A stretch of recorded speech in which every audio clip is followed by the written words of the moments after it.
Welcome to VCR, Vintage Cinema Rewind. We're bringing old movies to new viewers. I'm Blake. And I don't have a joke. I'm sorry. I don't have a joke this week, guys. Just keep listening, all right? You're Michael.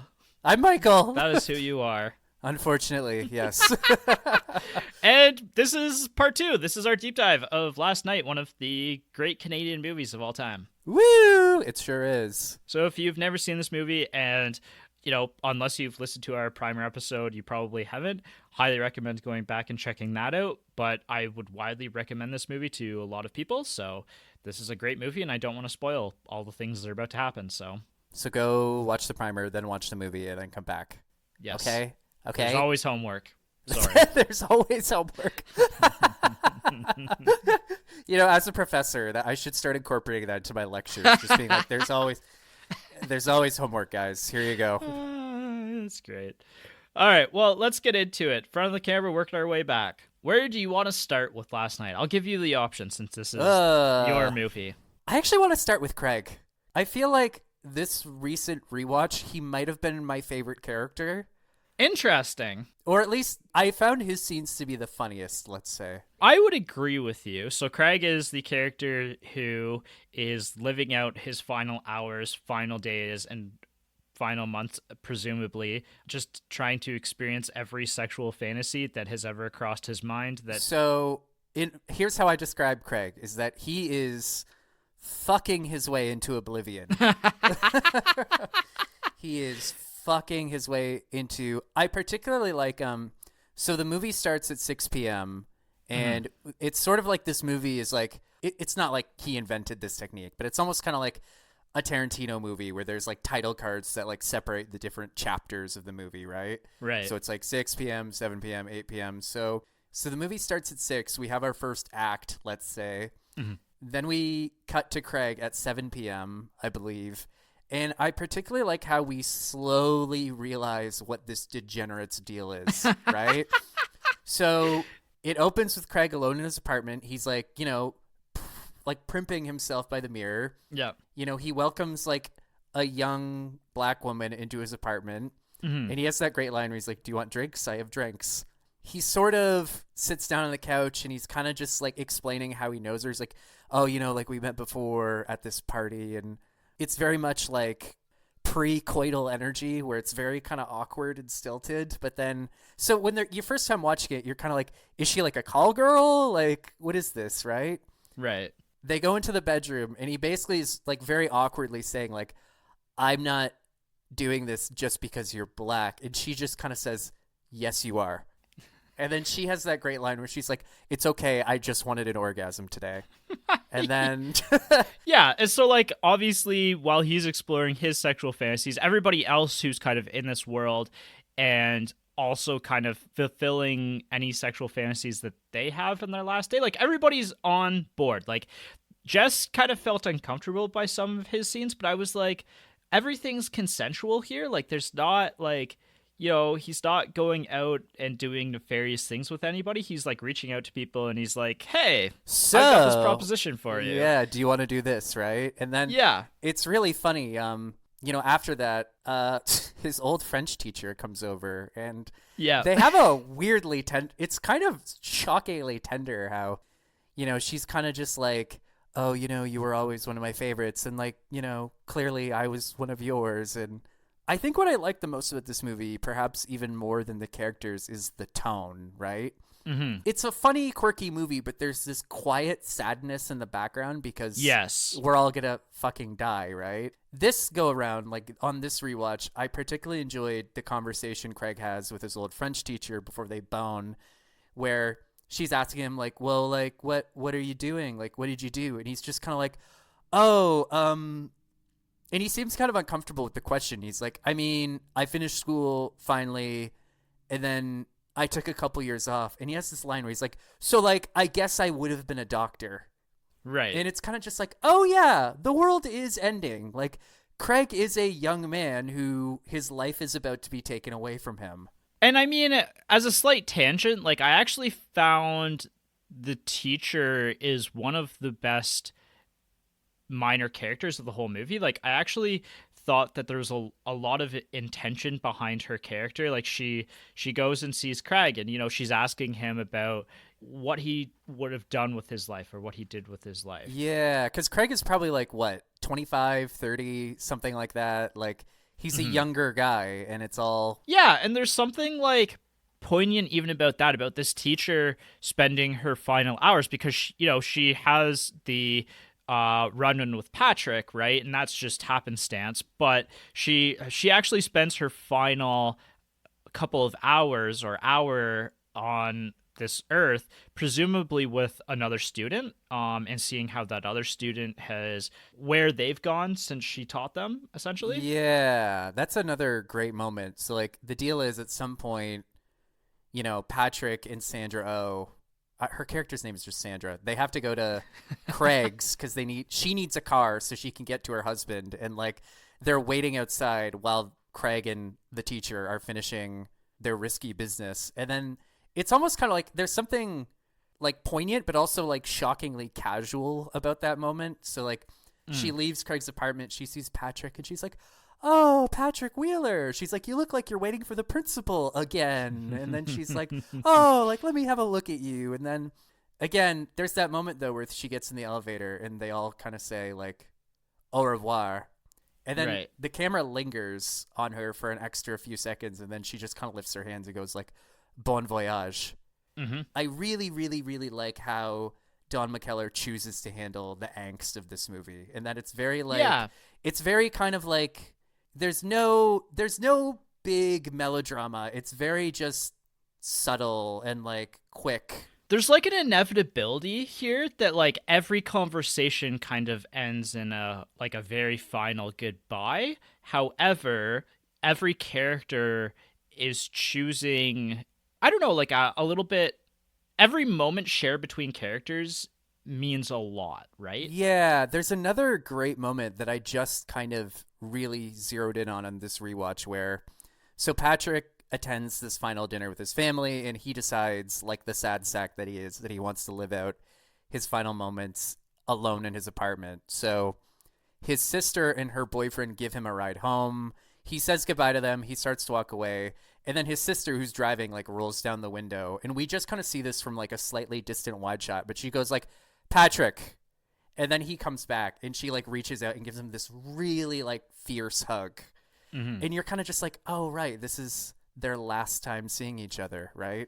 Yep, for sure. So I think what I also find interesting about Craig's character is... I will, wait, before we go in, I just want to say, in your wife's defense, the fact that he scribbled out every single fantasy he has on his kitchen, it's so funny. So like the first couple of times we see him, he's constantly like pulling the screen door over his kitchen, like very suspiciously too. Yeah, like it's funny. I've seen this movie 3 times, so I was like, what the fuck is in there? And then he finally shows Patrick later, and it's just like, oh, like, you always forget about that. And I don't know if you kind of block it out, because it is like, it's a little seedy, to be honest, but it's also like, again, it's all consensual. Like it's like this is like mission control for your like yeah. I did love too, like Patrick is looking around, and he looks over at one spot on the wall, and it just says like Madame Carlton or whatever her name is. Yeah, she's on the list for sure. Yeah. So. I guess we have to talk about what is probably one of the funniest scenes of the movie, when so Patrick comes over with Sandra, Craig surrenders his car, and he's like kind of a dick about it, where he's just like, he's basically doesn't want to surrender his car because he's like, well, like, you know, having this completes the collection. Well, and that I was going to say actually that Craig is a very materialistic person. Like, he cares actually more than any other character in this film about social status, I think. I think that's a good read. Yeah. He says at the end, he's like, "Oh, I don't want to get rid of this car because, like you said, it completes the collection. Like, if I only have 2, then I'm just a guy who has 2 nice cars." Yeah, and I think Patrick even says, like, it's not like you can take it with you. Like, what do you need with it? Right. I think that's something that he cares about deeply. I think that's actually strength of the character's writing, because I can, this character also is a character that likes a good list. and likes to be able to cross things off a list. Well, I mean, so I don't want to slut shame or anything, but even the idea of like I'm going to spend my final 2 months on Earth just like crossing off everyone on this list, right? Like there's something like admirable, I guess, but also like weirdly pathetic about that. But also, but I mean, he owns it, so whatever. Anyways, and I think before we get into that scene too, like I think that I personally, because there's nothing inherently wrong with it, like it's all consensual, like I actually don't think that there's a problem. And I think that one of the strengths of this movie, and this is kind of getting into the effects and filming a little bit, is like Don McKellar actually asked a lot of friends and family about like how they would spend their final hours, and took a lot of those notes and kind of incorporated them into this film. So there's something very authentic about a lot of the different storylines and story threads throughout this movie that I think actually enhance the experience. And I think that Craig's experience is actually not even like inherently unrealistic. No, I mean, you and I probably know some people who would probably choose to do this with their final hours. Absolutely. Or final days, final months, right? Yeah, screw it. I mean, literally. I actually am on the same page. I think this is one of the best scenes of the entire movie. So basically what happens is like they're alone in the apartment. Craig is kind of explaining. He shows Patrick his list, and Patrick reacts as though the psycho wall. Yeah, Patrick reacts like Craig just showed him a dead body, and then it's fair. Honestly, it's like the movie Seven, basically. Yeah, and then Patrick leaves, but then Craig stops him, and he pulls him into kind of the apartment building's lobby. By the way, or like the apartment building's lounge. By the way, nicest lounge I've ever seen. Like I don't know where these guys live. Anyways. Yeah.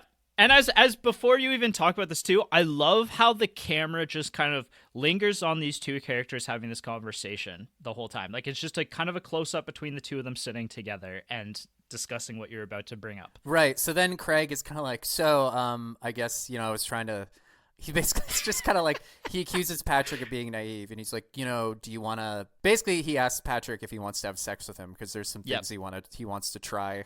And Patrick is just kind of like, whoa, like, and it's kind of this awkward moment where he's like, I'm flattered, and I'm not really thinking about sex with anyone. And he's like, if you'd given me like, a few weeks or months to like mentally prepare, maybe I would have done that. And I love too Patrick's reasoning is he's like, I don't really want bad sex to ruin my last day. He's like, I don't want to go out on that note. And then he's also kind of like, didn't you? Or in the scene previous, Craig had mentioned that he had anal sex. And then Patrick's kind of like, didn't you already have anal sex? And Craig's like, well, yeah, there's some other things I want to try, though, that I can only try with a dude. Yeah. And like, they're... I don't know that you want to keep that in there, honestly. I'm repeating what was said in the movie. Jesus. I'm a journalist. I'm reporting what I saw. I'm sharing the facts. I'm not going to comment on that at all. Okay. So and then they have like the world's most awkward kiss, but there's something like strangely sweet about it in a way.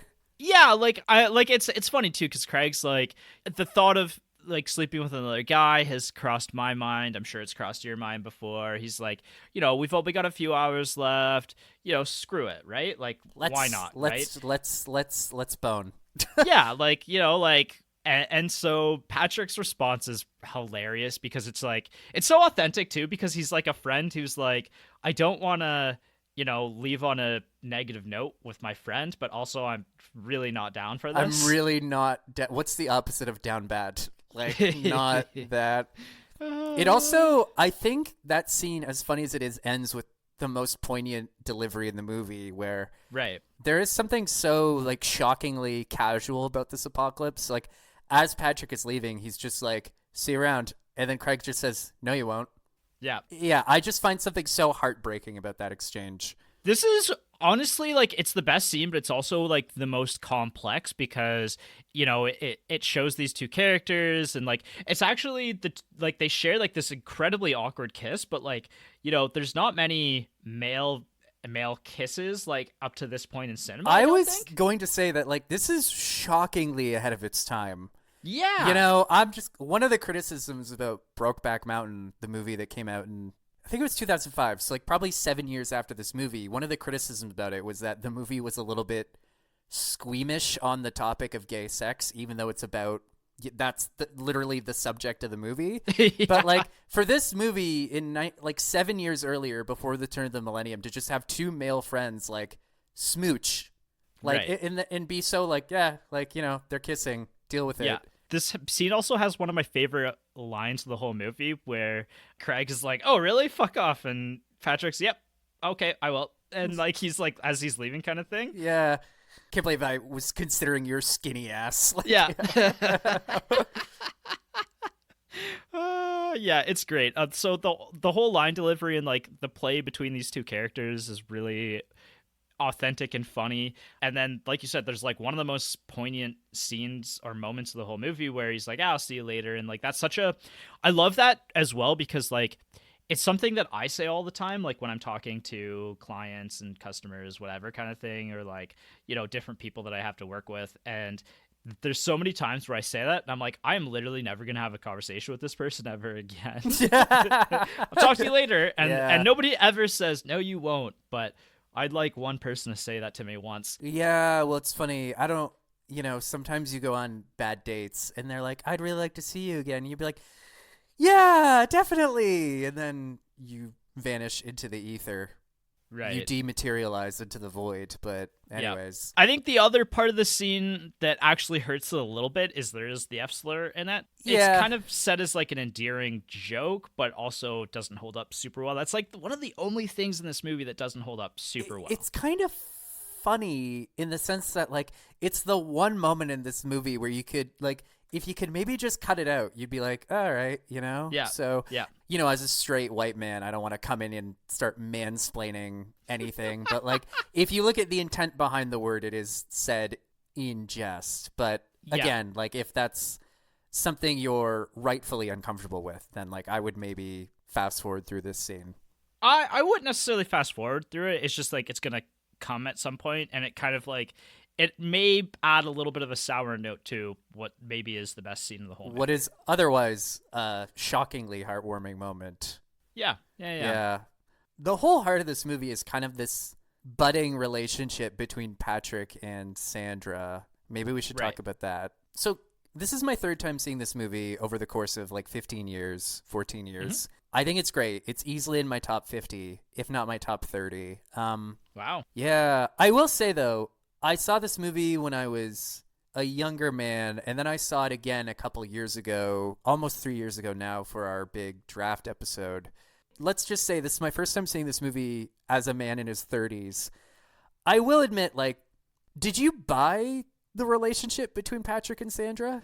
Yes. Maybe this is just the mood I was in when I watched it last night, but I was a little like, like, I don't know. Like, do I buy this relationship? I mean, part of the content. I mean, it's two characters who are forced into spending time together in their final hours on Earth. At the end of the world, yeah. And maybe that's the right way of looking at it. Like, so Sandra Oh is married to David Cronenberg.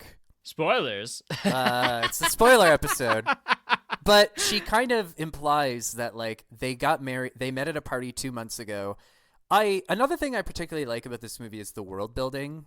In the sense that, like, the exposition is handled very well and it's very oblique. Like, we never find out why the world is ending, but the fact that it's 11 p.m. and the sun is still out and there's a dramatic fade to white at the end implies that it's some kind of a solar flare kind of thing. And there's, like, even a comment at one point that, like, Patrick says, like, "Oh, I really miss the night." Yeah. You know, it's never elaborated upon. And actually, I think that's one of the strengths of the movie is that it doesn't really focus on how the world is ending. And it leaves that kind of ambiguous because it doesn't really matter to the story at all. There's also just a lot of like throwaway lines where at one point Patrick's dad just said like, "Well, remember when the government shut down a couple months ago?" And you're like, "What the fuck?" Like, yeah. There's references to like rioting in the streets, but there's also references to like, people seem to have calmed down a little, you know? Yeah, the murders and the robberies have quieted down a little bit. Like, we're not living in the Purge anymore at the same level. Like, everybody's just kind of quietly accepted this, or maybe loudly accepted this. Loudly accepted it. And like, there's still obviously some danger. Like, Sandra Oh's car gets flipped and like, David Cronenberg gets shotgun blasted in the head. Yep. Also, like, in terms of exposition, I think you could go through this whole movie without realizing that Sandra Oh's husband is David Cronenberg. Yeah, for like 80% of it, like you actually don't realize that they're connected. And then there's kind of there's the indicator eventually, right? Like in the third act of the movie where she tries to contact him and she's just listening to him with the voicemail of like, oh, your gas is going to stay on. And she's like heartbroken over hearing his voice for the last time in this way. Yeah. And that's when you kind of realize that, right? That those two characters are actually together. I like, honestly, the first time I watched it, I don't think that really dawned on me until later in the film. Yeah. Again, it's very subtle. The exposition is handled very well. Anyways, the world building implies that it's only in the last couple months that everyone realized they're all going to die. So then Sandra met David Cronenberg at a party and they got married 3 months later.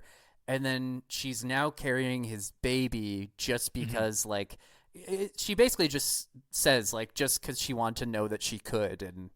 And I think that this movie is also, like, really strong in that it asks a lot of questions and asks you as the viewer, like, how you feel about certain things. Like, you know, there's a lot of, like, heavy subject matter that's dealt with this. And, like, there's a lot of complexity to the narrative, but it doesn't give you answers to any of this. No, right? Like, Sandra even asks Patrick, like, do you think it's cruel of me to, like, bring a baby into this world and, you know, knowing it's never going to be born? Like, I'm never going to carry it to term, right? And I think that something even like that theme has actually grown stronger over the last, like, 20 years. Like, you know, there's a lot of people, millennials, like, our age, who are just like, why would I want to bring a kid into this world? When the sun's going to explode. Yeah.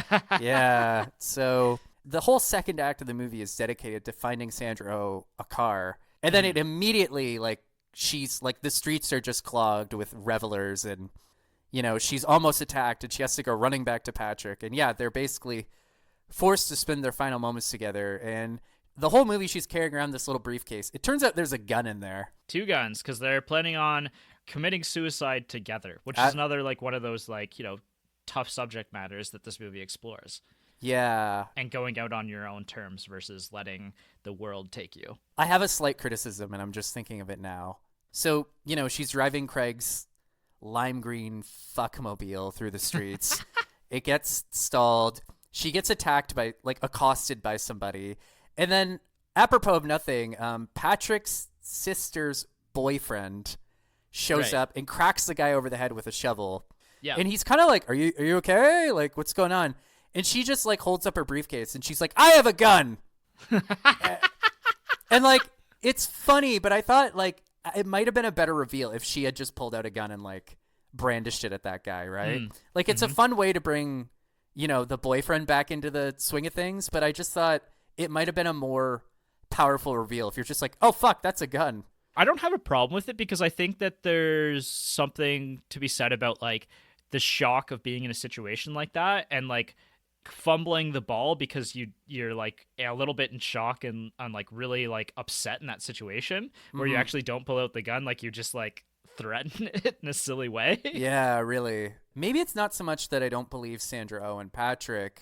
I wonder if she's as in love with David Cronenberg as she thinks she is. Yes. I actually have a lot of thoughts on David Cronenberg's character, and I don't know if we want to get into this. Why don't we? Now. This is a great segue. Okay, into cool. the Crone Man. Yeah, so David Cronenberg's kind of the Crone Bone. Sorry. He's this Jesus.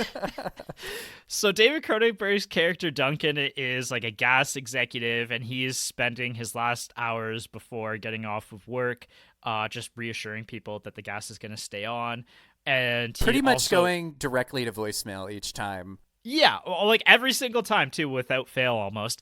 And so you kind of wonder, like, could you have just recorded this and, like, shot this out to everybody at the same time? And so he's also working with one of his closest employees who's helping him to keep the gas on, and she's actually volunteered to stay at work until the final hours to make sure that the gas stays on, there's no problems.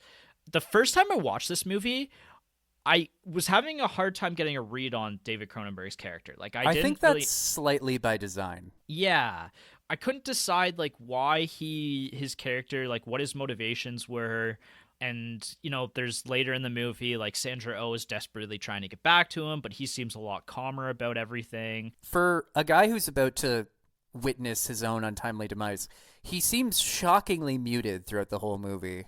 Yeah. And so I've kind of been thinking about this, and I just actually started to form this opinion while I was in the primer episode where we were talking through things. I think my read on David Cronenberg's character is he is a person who buries himself in his work to get him through difficult times. Through life itself. Yes. Yeah. And we all know people who are like this, right? Who they'd rather bury themselves in work than deal with their problems. Then have a conversation. Then talk to their spouse. Yeah, because I was, at first I was like, does he just want his legacy to be like a compassionate executive? And like, I actually don't think it's that. I think that he just wants something to distract himself, and that's work. So I remember some friends in film school when we watched this movie 14 years ago being incredulous and being like, why would you choose to spend your final hours doing this, right? And I think that's a valid question to ask. But I think, like, at the same time, though, I believe it. Like, I feel like I've met people like this who, why, yes, I would like to spend my final hours doing some stupid, monotonous clerical work, right? Absolutely. Yeah. So I kind of came to believe it in this viewing. I think what's actually even more interesting is kind of some of the ambiguity around his character. Like, I don't even think he cares about Sandra Oh, if I'm being brutally honest and cutting to the chase here. Yeah, and I like that they left that whole relationship kind of vague and up in the air, right? Like, he's waiting for her, and he's just kind of chilling in his house, like just eating strawberry ice cream out of the... Yeah, he doesn't really wait up for her? No, and like he doesn't seem all that terribly concerned. Like, I gotta imagine, Blake, like if the world was ending and you couldn't find Jess, you would be in a panic. Like, yeah. And like what I like most about this movie is there's ambiguity over whether he ever even tried to reach Patrick's house, and I don't think he ever did. I think the implication is like David Cronenberg never called her once to check up. Well, I think the implication is more that he just never got the call. There is this moment when like there's a throwaway line from Patrick about how cell phones don't work, and then there's a scene where he's driving and he's on his phone and he just kind of goes, "Ugh, like cell phones." Yeah. And so the implication, I saw it more as like he never got the call. At the same time, you'd think you'd be doing something, right? Yeah, like instead of just quietly waiting there. But I guess, there's also something to be said about a person who has that level of relaxation in them, right?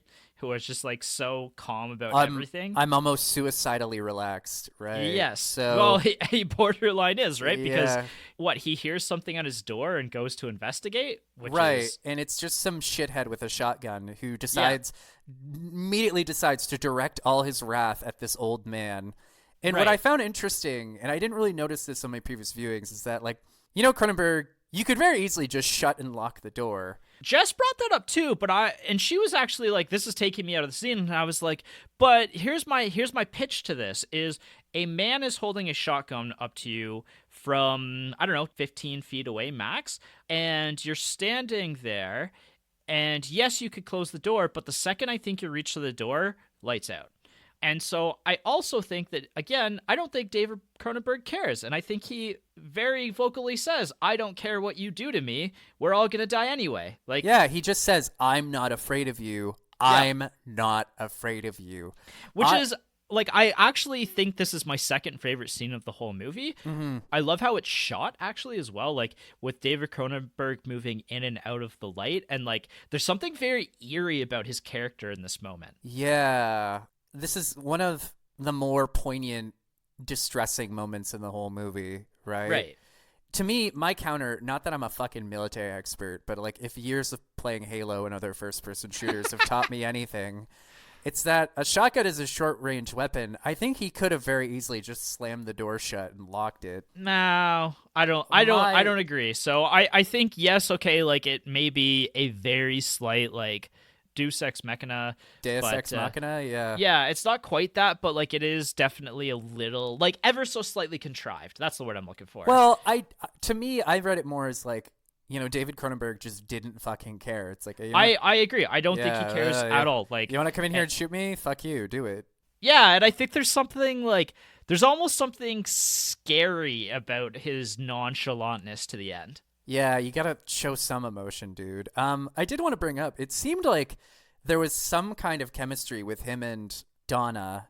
Well, they're like work spouses, actually. Yeah. And actually, that's something that I was also going to mention as well. Is I think that they are work spouses essentially, and so there's also something to be said about him wanting to spend some time with her before the end. And he actually seems like he's actually more compassionate towards her than he is Sandra. Well, like the first thing we see him do is like he brings her some juice in a mug, and he's just like, "Oh, I noticed you always get juice at this hour, so I thought I'd bring you one." And she's like, I didn't think you ever noticed. And he's just like, like, so. Right.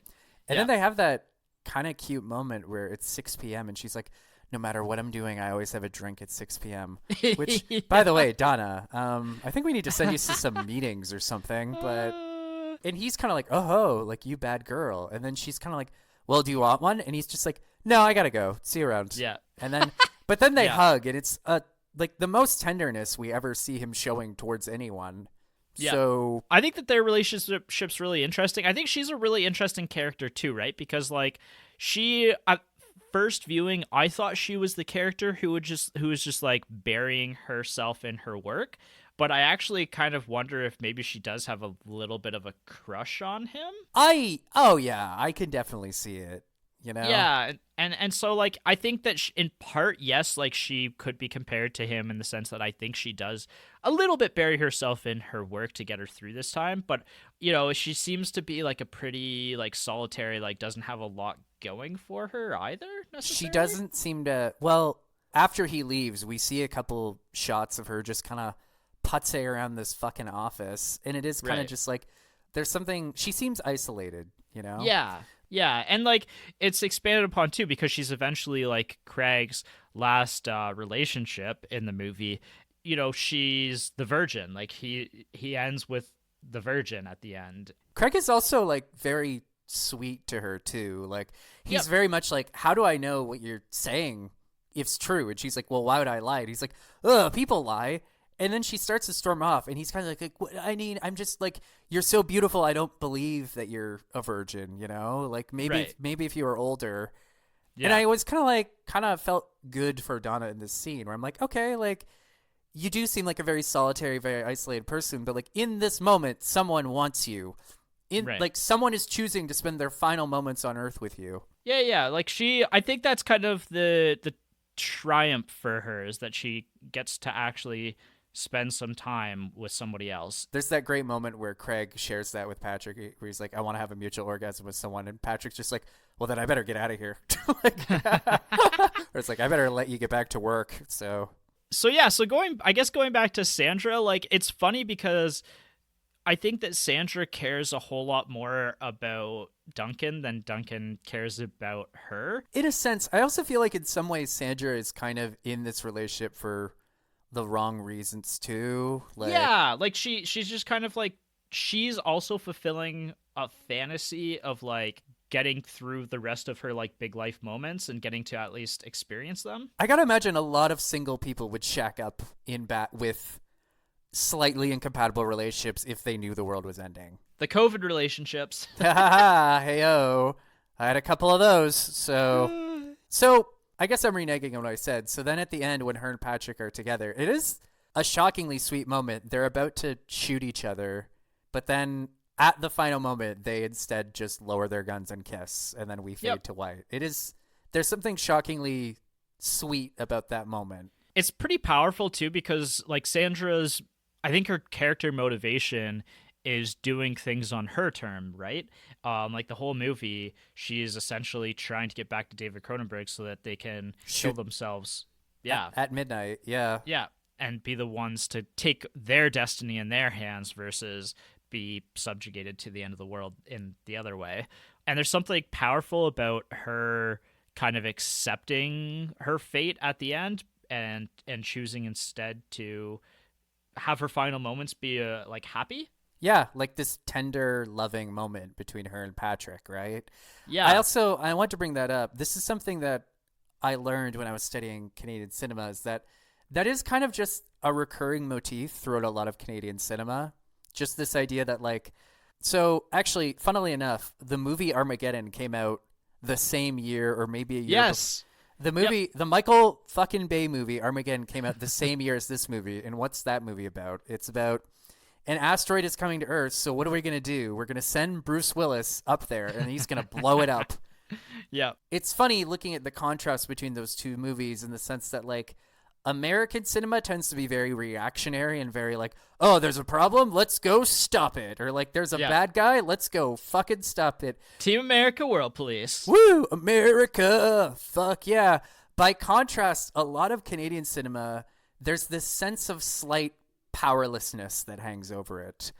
Like, a lot of times Canadian cinema is less about averting some disaster, some calamity. It's often just about coping with the disaster. Like, I forget what it was called. There's this great Canadian movie I watched a long time ago where this dad is driving behind the school bus, like waving at his kids while they're heading to school.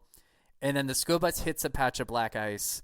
They swerve into this frozen lake and the bus sinks and all the kids die. Oh, jeez. Yeah. And if this were a American movie, David Hasselhoff would like rip off his shirt and like jump in and pull all those kids out of that drowning bus. But again, the dad just kind of stands there and watches because there's nothing he can do, right? And again, it's just, it's a perfect encapsulation of like the Canadian cinematic attitude towards disaster, right? Interesting. Spoiling a little bit into the future too, like Roger Ebert actually reviewed this movie because it was a big movie when it came out at the film festivals. Like, it won awards at Cannes, it won awards at Toronto Film Festival. You know, there's a lot of commentary about this movie and its relationship to Canadian cinema and how its attitudes, like, there's just like slight differences in the attitudes about exploring these topics too, right? And like, one of the final notes that Ebert kind of ends on, and he actually really liked this movie a lot. I gave it 4 stars out of 5. And he said, you know, one of the things that somebody noticed was the fact that there's 2 bottles of wine in the opening scene of the movie when Sandra Oh goes to decide what she's going to drink on her last night.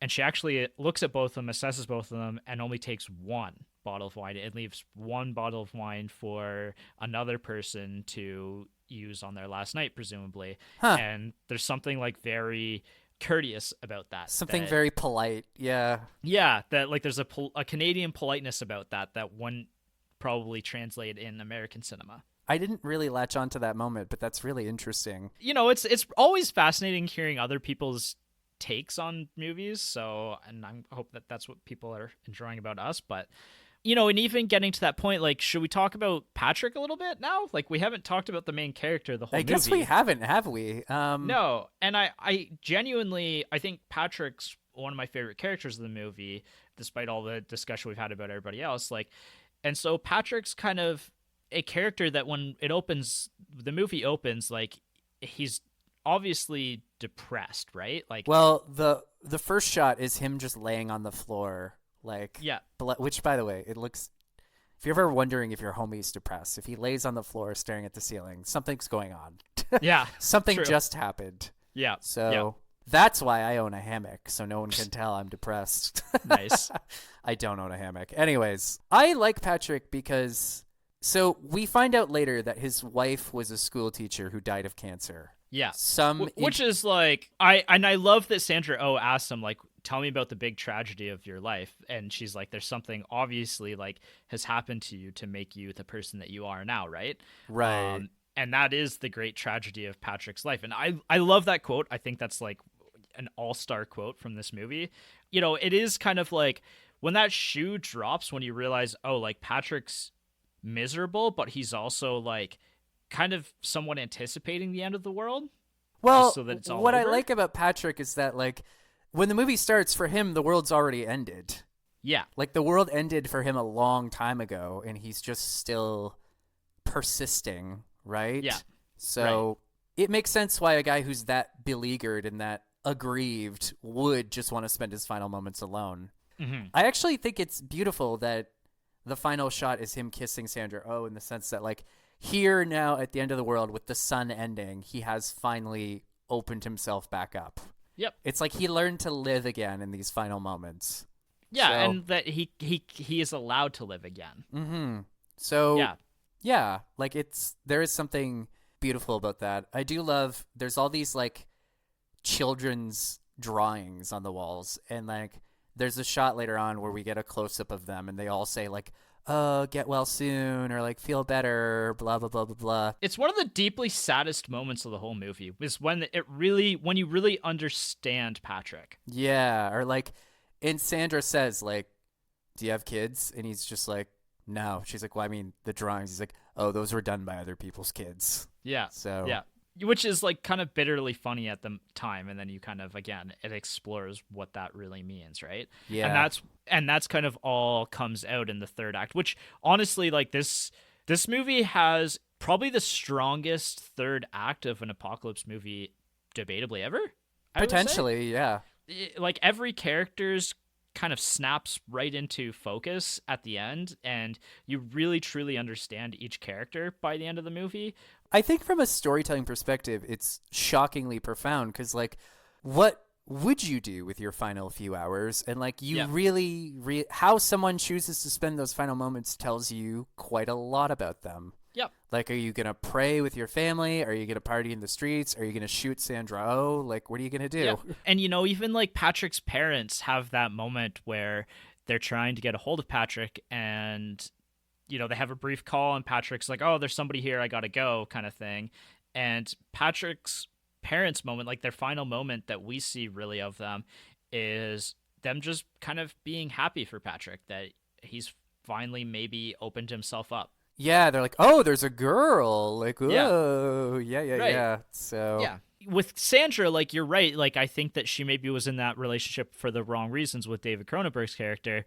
And that kind of becomes somewhat apparent when she's like, "I need to be able to fall in love with you because I have this set plan for how I'm going to end my life. And you need to fit into this plan now because my plan, probably plan like D with David Cronenberg, like the first, I don't think things were going all that well for Sandra to the so point this where is like she got plan together with this them. is like plan E or plan F, right? I think so. Yeah. But I think that her and Patrick actually end up being a proper fit for each other at the end. It's funny. I started this episode kind of being like, I'm not sure I buy it. But like in the grand scheme of things, looking at it more deeply, I'm like, I feel like you could have very, very easily rewritten this movie so that the world doesn't end. And like, I'm sure Don McKellar, I mean, I don't know the guy, but like, I'm sure that might have crossed his mind at some point. Like, what if it's like Y2K where the world doesn't end, right? Well, so here's the thing, though, right? Is like Y2K happened after this, right? Like this was a response. Like Y2K was something that was in people's minds at this point in time when this movie came out, and actually, like this movie is kind of a response to that. Well, it's impending fear. It's funny. There's a term for this. I forget what it's called, but like if you look at people throughout history, like as a species, we get very, very anxious whenever a century ends. Like there's all this anxiety going into the 20th century, all this anxiety going into the 21st century.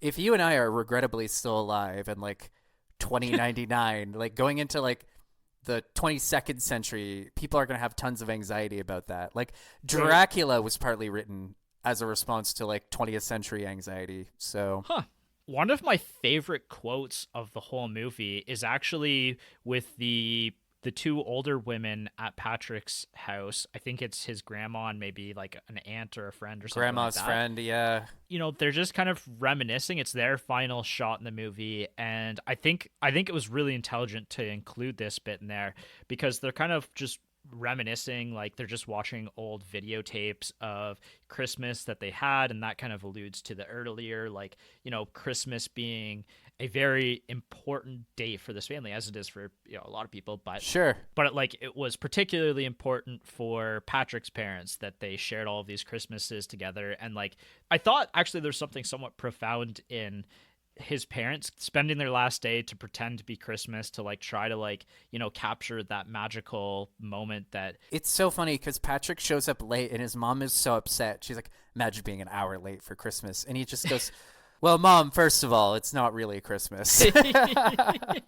Yeah, and that's kind of, again, Patrick speaking because he's such a bitter person at this point that like he would just say something like that. Like he actually wouldn't care and respect like the bigger implication, like why this matters to his parents so much. Right. With the older couple, like just there, and like the one woman's like pities, she's like, oh, like I feel really bad for the kids who don't get to grow up, and like the other one was like, I don't give a damn, people are always saying the children, pity the children, I'm tired of the children, they haven't lived, given birth, watched their friends die, I've invested 80 years in this life, the children don't know what they're missing.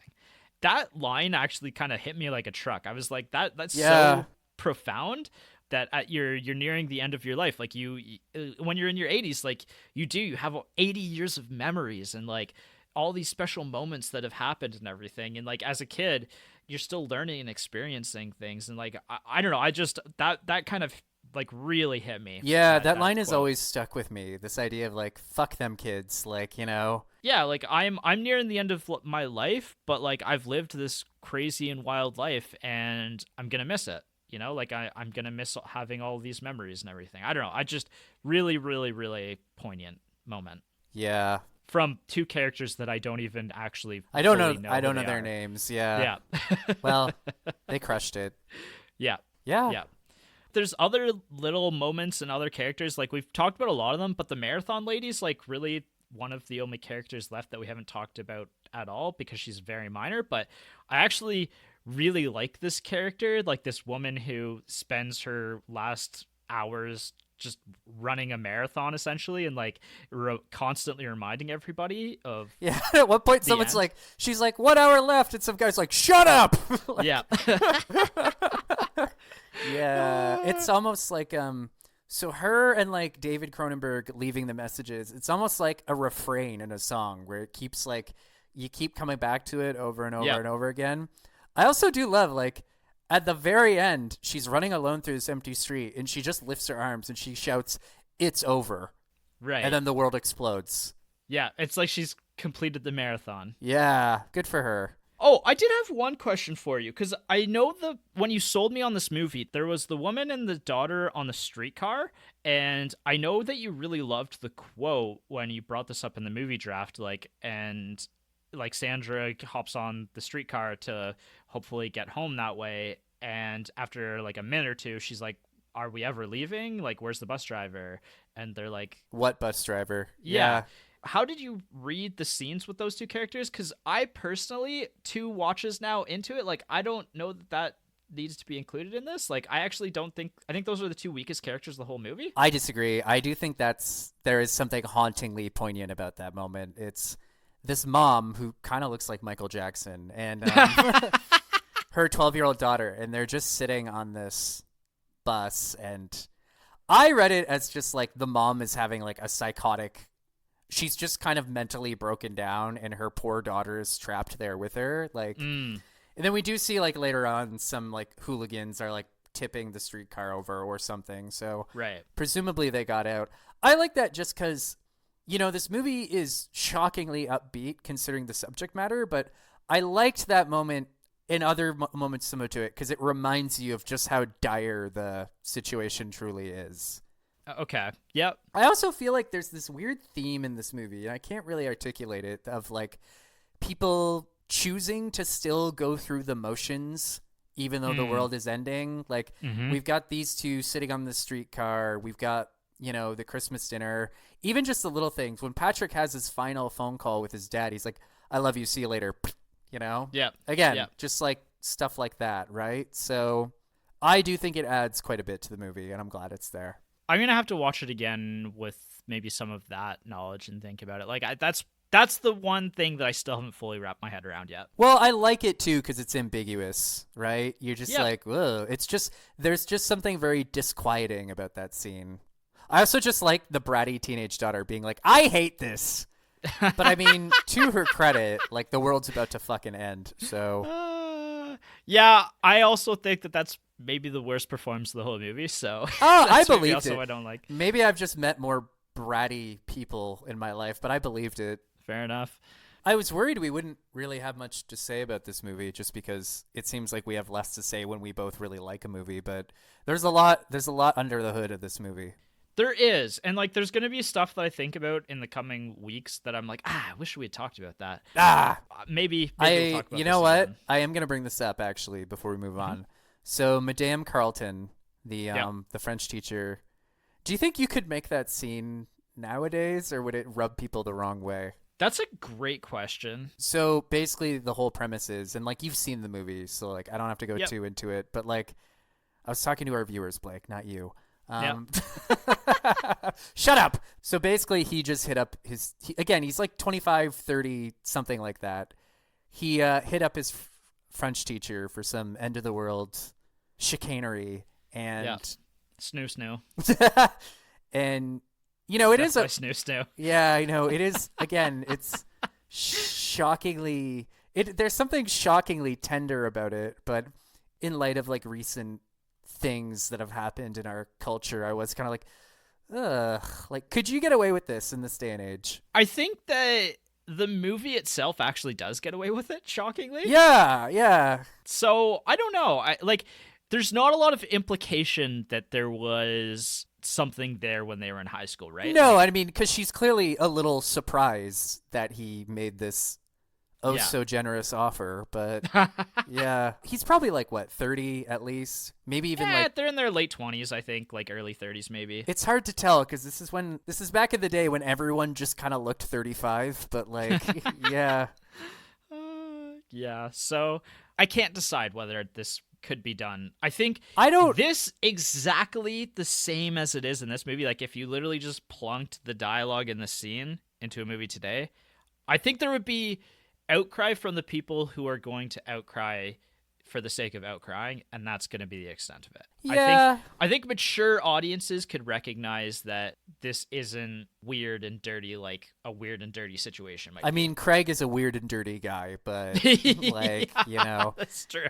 But so maybe it's just kind of par for the course. Anyways, I had that thought on this rewatch, and I was like, I wonder what Blake thinks. A different comparison would be Paul Thomas Anderson's Licorice Pizza. He is about a relationship about like a 15-year-old and like a 26-year-old. Oh. And it's like back in the 70s, and like there's definitely some conversation about whether that works or not. And like I would say that to me that's more controversial than what this movie is. Oh yeah, easily for sure. So, and that's a movie that came out, like I said, like 2 years ago. Paul Thomas Anderson, come on, man. Anyways. Yeah, I think we've covered the in front of the camera stuff. So effects and filming. So this was actually made for a film project called Made for 2000, seen by ... which was a project that was an international collaboration to make movies regarding the turn of the millennium. And like it sounded like this project kind of had a little bit of a focus on Y2K. Don McKellar got asked to do this, and he was like, I don't really want to make another Y2K movie. I want to do something a little bit different, and this is kind of what came out of that. Huh. Like I said, he asked all of his friends, like, if you knew how the world was going to end, like, how would you spend your last moments on Earth, your last few hours? And so, like, the film is heavily based on that, and that adds an authenticity, I think, to this that one person's perspective couldn't necessarily capture. Mm-hmm. I agree. I love that he also says, like, I didn't care how the world was ending. He acknowledged that obviously, like, the sun was light for the whole movie, and that's actually, I love it too, because Jess, just about 2/3 of the way through the movie, was like, why is it still sunny out? It's like 10 p.m. at night right now. And 5 minutes after that, Don McKellar's character Patrick says, I really miss the night. Yeah. So it's really great that gets acknowledged, but no more than that, really. I love his comment, though, is that it says that it seems to suggest some major planetary alignment problems. Like, I have no idea what that means, man. But I'm fine. I'm fine with it. It's just I thought it was like kind of a funny quote. Some planetary alignment problems. Yeah. Yeah. Do they get misaligned? All right, fuck it. Don McKellar casting David Cronenberg. You mentioned this before, but like he said, he takes his acting very seriously. And he said, Cronenberg typified a certain type of person for me, a soft-spoken, articulate, careful character who may have a wild interior life. The most sane or the most insane character in the film. And I got that. Yeah. Like I said, especially that scene where he dies is like there's something like under the surface there that I think this character is actually somewhat sinister. Kind of, yeah. I do love that quote, though. Like, either the most sane or insane person. Like, you do get there's something shifting behind those eyes. Yeah. Yeah. Love it. Again, this is one of my favorite scripts. Like, certainly my favorite Canadian movie script. If anybody knows, like, has a PDF of the script, I would love to see it. Yeah, that'd be really cool. Like, as someone You'll have to email Don McKellar himself. I wonder. I hope he sees this. Hey, Don, if you're listening, this movie's phenomenal, and I love you. And I caught the occasional episode of Odd Job Jack, and I thought you were phenomenal. Nice. Is that a proposition for Don McKellar? Yes. It was a Craig style proposition. You know what? If you go into my just in case he's a little dumb, like I just want to make this like very clear. I doubt he's dumb, but like if you go into my kitchen right now, I have my own like sex mission control, and it just says Don McKellar. It's just his name all over the walls.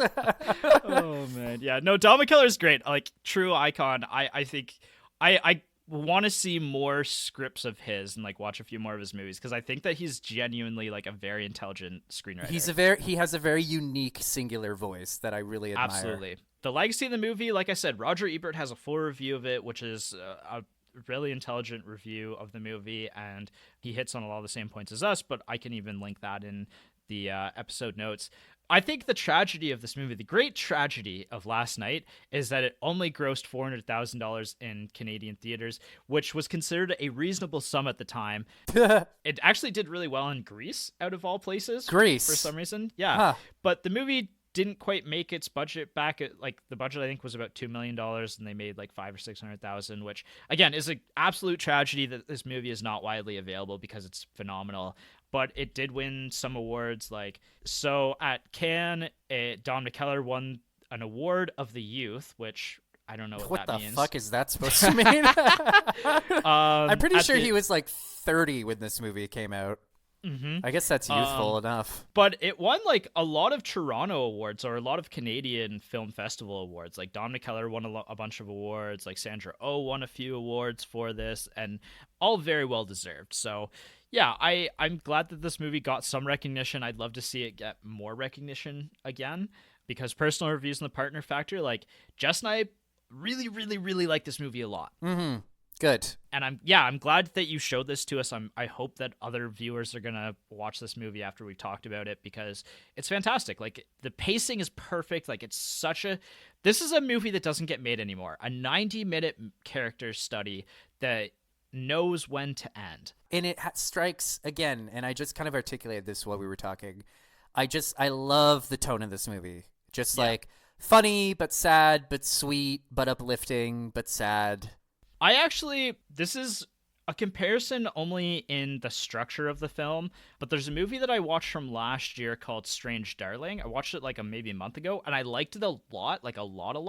And it's it's an hour 30, an hour 40 long, but I think that the film actually ends about 10 minutes too late. I think it goes on a little bit too long, and that's kind of a detriment to the whole movie, whereas this movie knows exactly, like it's perfectly edited to not overstay its welcome. You know what's funny? I was just listening to like a reel of Jerry Seinfeld where he talked about the importance of ending at the right time, where he's like, if you end at just the right moment, the audience walks out and they're all like, wow, that was amazing.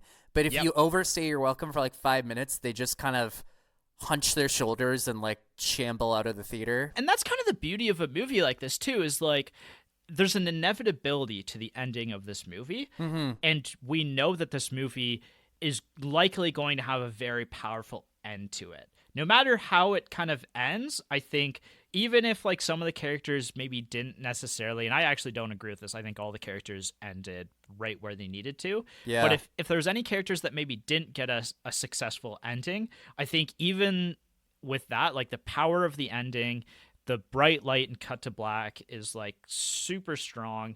I don't think we would have that problem necessarily, but like Strange Darling, I would say I like that movie almost like as much as this movie. Like there's not really any comparison beyond like they're both somewhat low budget movies made by what I would call auteurs probably. But I just think that movie didn't quite know when to end, and that made the rest of it less enjoyable. Yeah. And I guess on that note as well, like the other thing that I like about this movie a lot is the first 2 acts don't linger on any character's sadness for too long. Like there's that underlying sadness that you mentioned throughout the movie, but there's a levity to everything.